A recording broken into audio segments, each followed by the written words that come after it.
Hey guys, and welcome to AMC Movie Talk for movie fans. I'm Jenna Phillips, and this is our daily show giving you all the latest news from the world of movies with insight into what it all means. And joining me, as always, is AMC Editor-in-Chief, Mr. John Campea. Good morning, Jenna. Greetings and salutations, everybody. Today's little John fact. Yes, excited. I used to play in a U2 tribute band called Divided Time.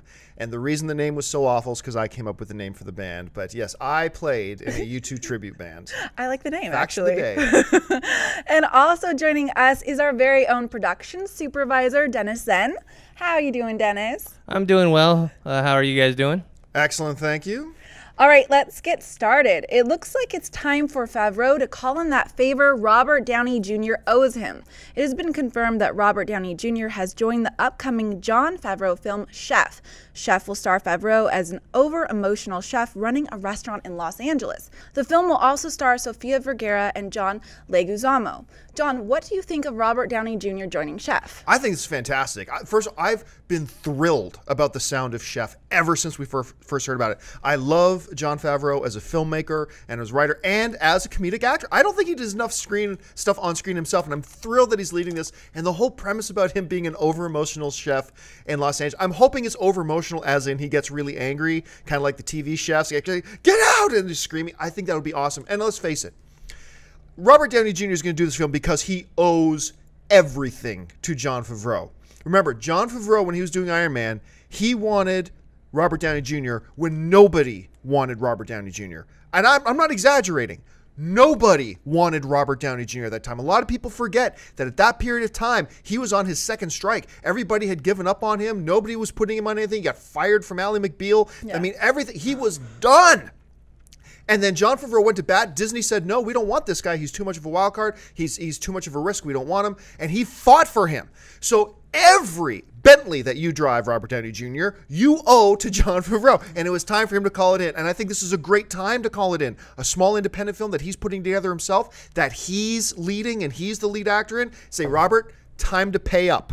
Come on into my movie. I think this is great. I'm glad he's going to be in it. And Robert Downey's just a great talent. So adding a guy like this, I think is perfect. I am so psyched for Chef. I'm way more psyched for this Chef than I am for the other Chef in development with Bradley Cooper. Right. Even though I love Bradley Cooper, this one sounds way more interesting. So I'm super into this. I'm just wondering how big Robert Downey Jr.'s role will actually be, though. He seems a little busy. I think it'll probably be like the second lead. It's a great question, but I think it'll be like the second lead right beside Favreau. All right. The New York Times did an article with Star Trek scribe Damon Lindelof and talked a little about the news that Star Trek director J.J. Abrams was taking over Star Wars Episode 7. Mr. Lindelof said he was profoundly thrilled that there would be new Star Wars movies and that Mr. Abrams would be directing one. But seeing Mr. Abrams poised to jump to a new swashbuckling intergalactic epic, Mr. Lindelof seemed unsure if audiences would still care about the swashbuckling intergalactic epic they just finished. I wonder if Star Wars is now going to eclipse Star Trek, Mr. Lindelof said, so that when this movie comes out and people are asking us questions, is everyone going to be asking me about Star Wars? John, are Lindelof's fears unfounded or very real? They're completely founded. Kid, there is a monster under your bed.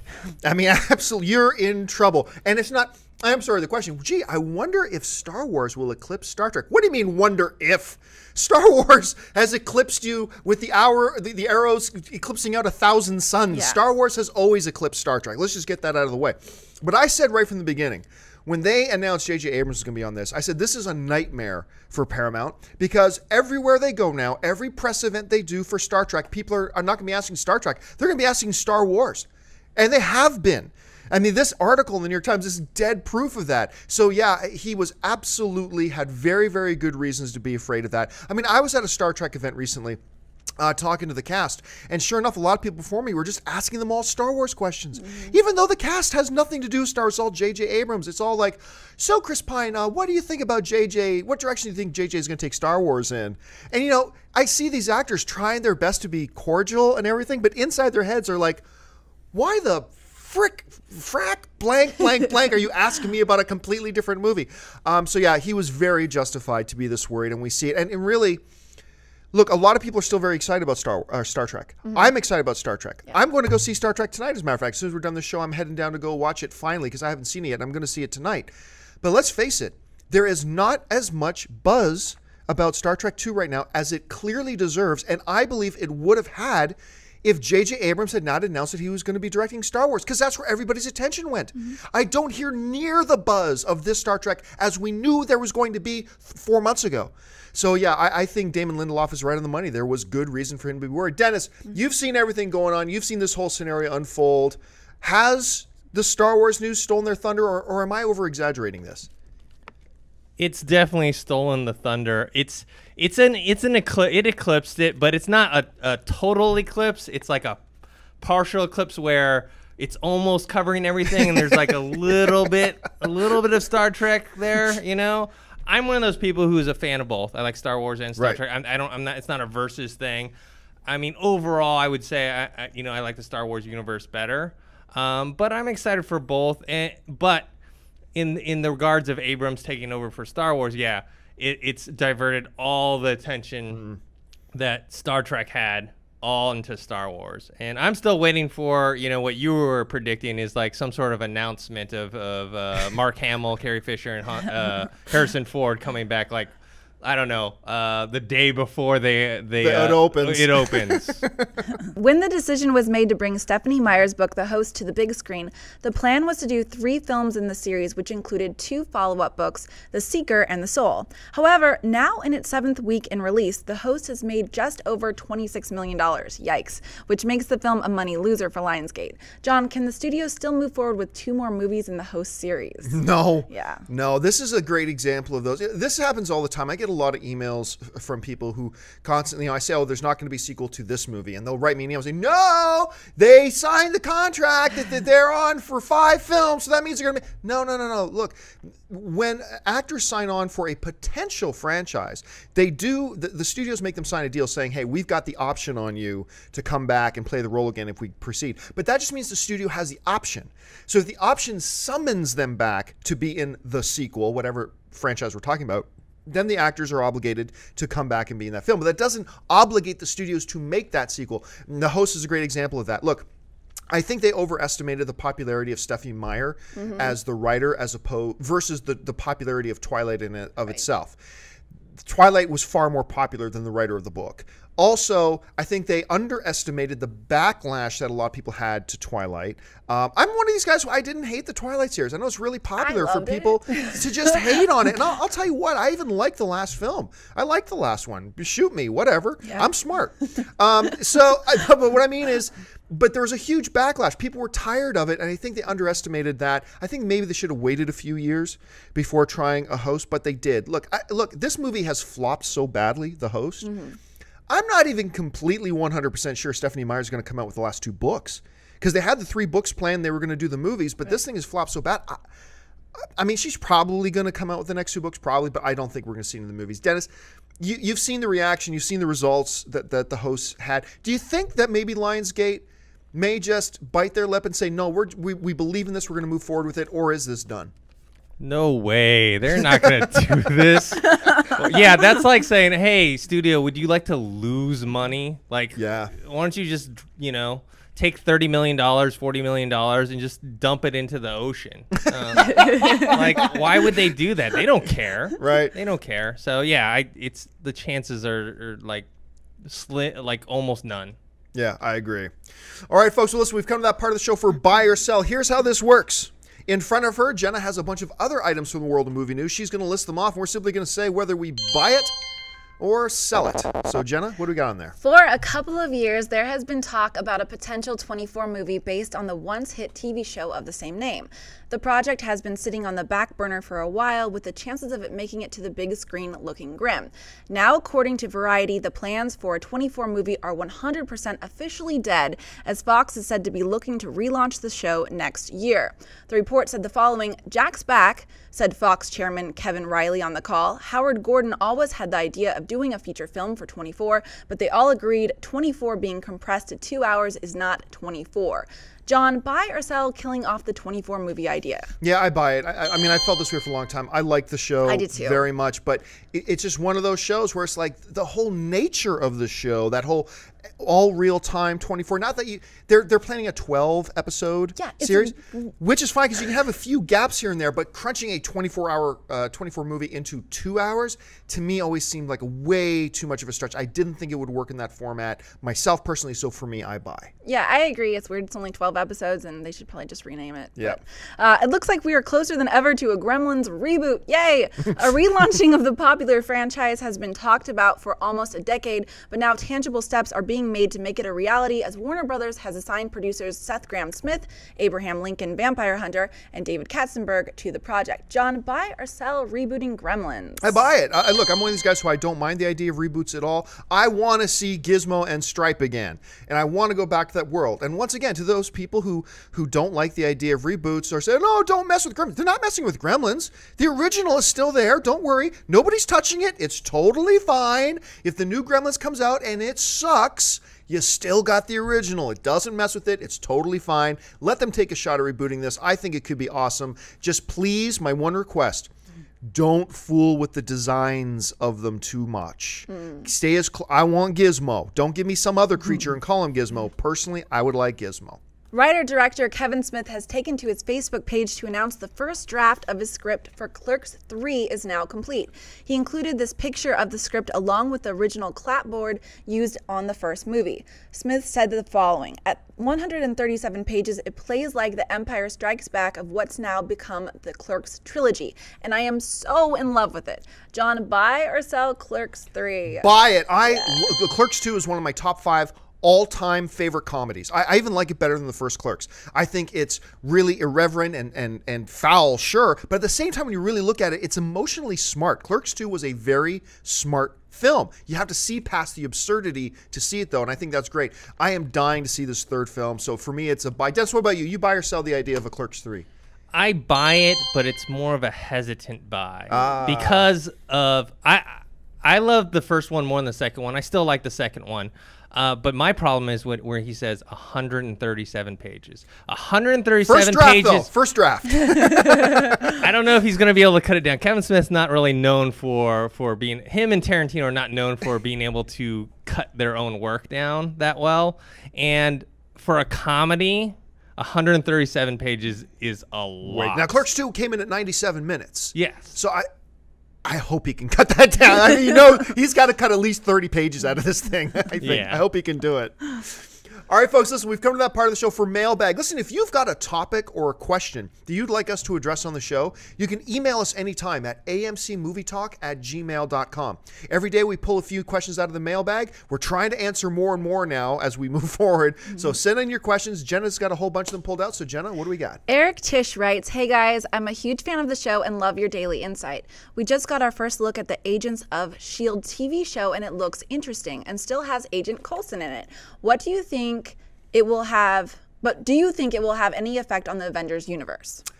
Generally, I don't address TV show questions at all, but this does have a direct effect on the movie. So you're asking, how will this affect the Avengers universe? Obviously, the biggest effect is that Agent Coulson is back. So, and here's the thing. I was in Vegas recently, and I was hanging out with Clark Gregg, who plays Agent Coulson. He's been in here in our AMC Movie Talk studios before. He's a friend of the show. He's awesome. And I had a really good time hanging out with him, drinking something I had never drank before, but that's a story for another time.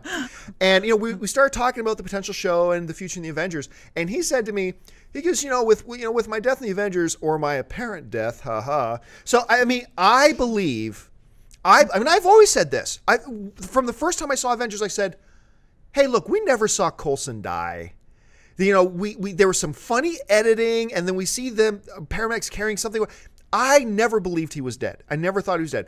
The moving ahead with the show, it kind of confirms Agent Coulson is not dead. And I believe, fingers crossed, that we'll see him in Avengers 2. I love the Agent Coulson character. So that's what I believe the effect will be. It's the best effect I think you could possibly have, and I think we're going to see Agent Coulson, a.k.a. Clark Gregg, in Avengers 2. Josh M. writes, hey guys, love the show. I just started watching it 2 weeks ago, and it's amazing with all the insight and opinions you all have. Thank you. With Disney now working on Star Wars 7, 8, and 9, and then there will be spin-off films every 2 to 3 years. I personally think that Disney should do a spin-off movie taking place between episodes 3 and 4 with the story about Darth Vader and his secret apprentice, i.e. The Force Unleashed. Would The Force Unleashed look good on the big screen and with Darth Vader back on the big screen? What do you guys think about this? Well, they're going to do a spin-off every 2 years, because what Disney has announced is that they're going to do 1 year, they're going to do episode 7, the next year spin-off, the next year episode 8, the next year spin-off. But I believe, and I could be wrong about this completely, but I believe they're going to keep everything in the same time frame. I don't think they're going to risk confusing audiences by jumping around in this massive timeline of Star Wars. I think there'll be spin-offs, but I think there'll be spin-offs that happen at the same time, or at least in the same time frame. So because of that, I don't believe we're going to see a Force Unleashed. It's not really something I think is a story. It's a great game. I love it. I know the actor from the games, actually, but I don't think it's something they're going to do or go in that direction. I don't want to see a prequel personally of any kind, and I also don't think they're going to do that. So that's my thoughts on it. Martin Marino writes, hey guys, I'm a huge fan. I love the show and I look forward to watching it every day. My question regards superhero films. Last week there was a lot of superhero talk due to the success of Iron Man 3, at which point in one of the shows the top 5 biggest box opening weekends were announced.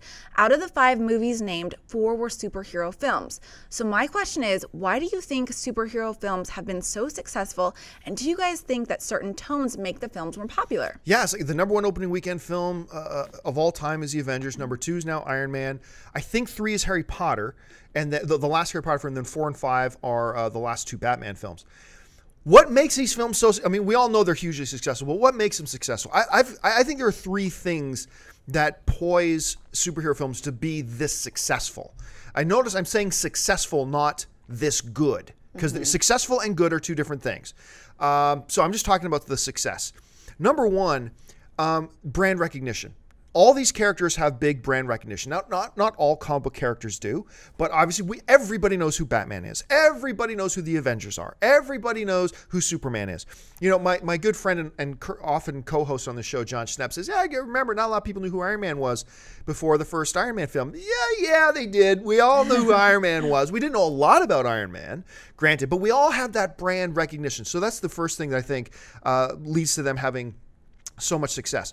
The second thing is, with these comic characters, often you have decades of source material to draw from. Not that you have to stick to it completely, as I've made the argument before, but you've got like almost a century in some characters worth of material that you can go through to draw some really good material from. So that's another reason for the success. But lastly, superhero films, and my third reason, is that they're just poised as blockbusters. They are action. They're, supernatural in many ways. They're just created to be big, huge summer spectacle films. So you get brand recognition, tons of source material to draw from, and the fact that they're just positioned to be big blockbuster type tentpole films. I think you put all that together and you got a really good recipe for success. Jesse V writes, hi, I love the show. It's my everyday thing now. My question is, when are they going to finish the Resident Evil story? There is no finishing the Resident Evil story. You could take, what's her name who stars in the Resident Evil? Mila Jovovich. Yeah, Mila Jovovich. You could take her, cut off her head at the end of one of the movies, slice her up in 50,000 pieces, and then next year they're going to come out, oh, they cloned her from one of the fingernails that they chopped off, and now she's back. They're never going to finish this. Look, this is not a hit series at all. But it's one of those series that very comfortably fits into this. Hey, it makes between $40 and $50 million every film, which isn't anything to sneeze at. And they've got an audience that keeps coming back. So they're just going to keep making them. I'll tell you when they finish, when people stop going to see the films. That's when they finish. Otherwise, there is no finishing this storyline. They're going to keep going, absolutely, and I don't blame them for it. So that's the best answer I can possibly give on that. Riley Keene writes, love the show. I have a simple question with a Doctor Strange movie on the way. Who do you think should play him? My guess is Patrick Dempsey. Your thoughts? Riley, you and me, buddy, we've got like a newer link going on. I watched the Doctor Strange. Well, first of all, let's say this. It is not for sure that a Doctor Strange movie's coming. They've put it on their docket. Marvel is looking at, and they're developing a script. But we're nowhere near the point where it's saying, green light, this is coming, here's the release date, we're doing this. And it's not 100% official. They are working towards it, but it's not official yet. So let's just get that out of the way. I watched the Doctor Strange animated film that Marvel put out a couple years ago, finally.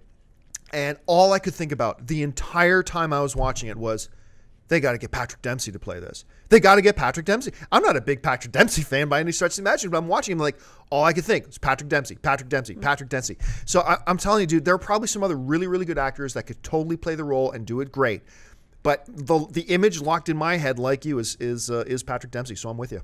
Tim Sedgwick writes, hey guys, love the show. I'm a bit concerned though with the ambivalence that Jon seems to show for every television property. Ambivalence! I am ambivalent to your cries. That people suggest for a feature film treatment. Every time his response seems to be meh, that show isn't that popular since it isn't even in the top 50 or 25 or 10 depending on which show is being discussed. So why would people pay to see that? He even suggests that Doctor Who is not really that popular as to support a major motion picture. May I point out that Veronica Mars, which is nearing $6 million in fan support at its best, was number 138 over 142. Does he really think that Doctor Who would do fewer numbers than Veronica Mars? I propose that a Who movie with the property's millions of fans in the 40-plus countries in which it is shown first run would almost certainly top 500 million worldwide. Or is that not enough scratch to make it worthwhile? Tim, dear brother, first of all, thanks a lot for the question, Tim. Appreciate it. Disagree. Oh my gosh. Okay. 500 million? Are you insane? No. There are much smarter people than both you and I put together, Tim, who run these studios who do nothing but analyze and understand what properties would make and where it would make it. And if they thought that any property, if they thought, Snitch, the detached foreskin creature, could somehow generate $300 million, they would make that movie tomorrow.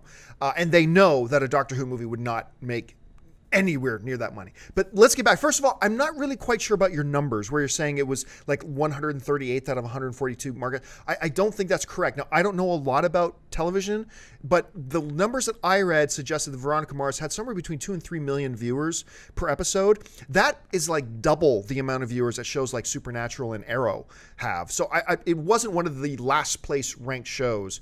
Shows that are in the bottom 5 out of 150 shows don't get 3 seasons. So I'm not quite sure where you got your numbers from. Maybe I'm wrong, but we'll have to double check it. But be that as it may, you brought up, here's the main thing. The reason I don't think a lot of these TV shows can make it in a movie is really basically this. If it's on TV right now and people can watch it for free whenever they want and don't, why on earth would we think they're going to pay $10 to go to a movie theater watch a 2-hour version of it? I mean, think about that for a second. This comes up with Arrow all the time. Arrow is one of the few shows I watch on TV. I love this show, Arrow. I watch it every week. I'm so sad that the season finale is coming up this week because I want to see like 20 more episodes this month. But think about it. If 1 million people are watching that show, which I believe are the numbers, just 1 million are watching it. What makes you or I think that, hey, even though it's on TV and people can watch it right now if they wanted for free, what makes you think they're going to suddenly go, oh, but I'm going to go pay $10 to watch it, even though I wasn't watching it before? So if a show can't be successful and get viewers now for free, there is no reason to assume that people are going to watch it anyway. Doctor Who's a great example. People in North America just don't watch Doctor Who. I mean, in all of our circles, everybody in my circles watch it, but guess what? My circle represents a very small percentage of the overall viewing audience. Not a lot of people in North America watch it. We all know who Doctor Who is, but nobody watches it. And so if we're not going to watch it for free, why do you think my buddy who won't watch it on TV for free is suddenly going to plop down $20 for him and his date to go and watch it at the theater? They're not. Now, also, you bring up the whole thing about Veronica Mars.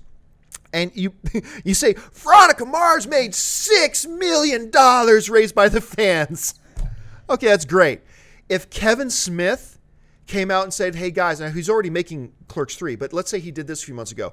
If Kevin Smith came out and said, hey, I want to do Clerks 3, and Clerks 2 was not the most popular film in the world, didn't make that much money at all. Kevin Smith came out and said, hey, I want to do Clerks 3, I'm going to use Kickstarter to raise money. He would have raised $40 million overnight. overnight. And that's with not a popular film. Veronica Mars is going to make next to no money in the theaters. You mark my words on it. It's going to make next to nothing. So those 6 million people probably represent about 500,000 people that actually donated money.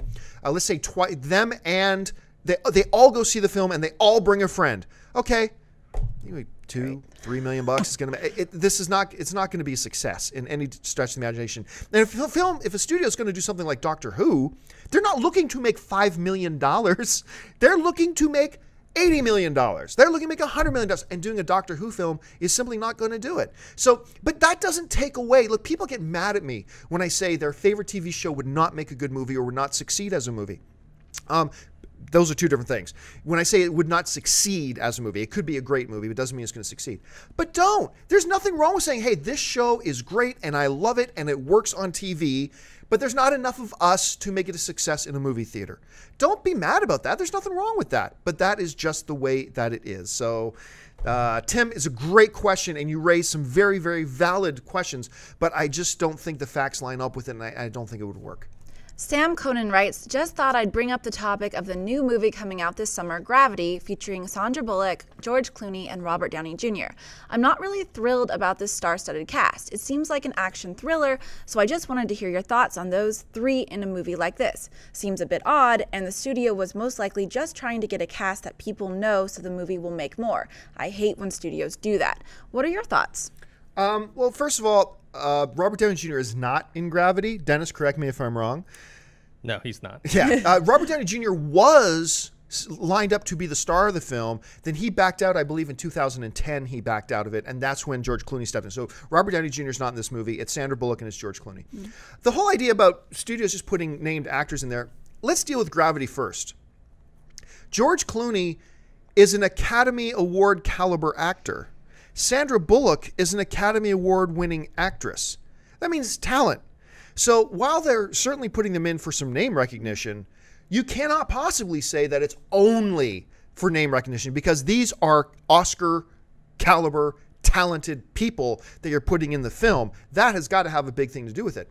But the bigger issue here is all movie studios always look for a name to put in their film, because they want, remember we were talking about with why are superhero movies popular? Because there's brand recognition.